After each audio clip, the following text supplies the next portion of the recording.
আপনার সন্তানকে শিক্ষিত বানানোর স্বপ্ন দেখে আপনি আপনার সন্তানের জন্য লক্ষ টাকা ব্যয় করলেন, তাকে পড়ালেখা শেখানোর জন্য, তাকে সার্টিফিকেট নেওয়ার জন্য তাকে বিদেশ পাঠাইলেন।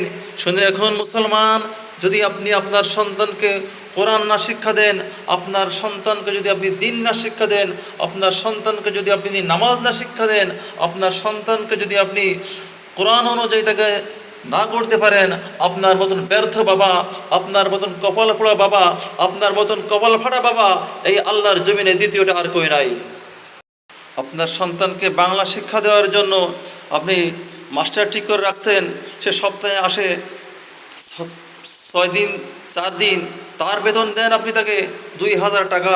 অথচ একজন হুজুর প্রতিনিয়ত আপনার সন্তানকে বাড়ি পরে এসে আপনাকে কোরআন শিক্ষায় দিয়ে যাবে, আপনার সন্তানকে কোরআন শিখাই দিয়ে যাবে, অথচ তার পিছনে 500 টাকা ব্যয় করার মতো শক্তি আপনার নাই, এই 500 টাকা ব্যয় করার মতন মনোবল আপনার নাই।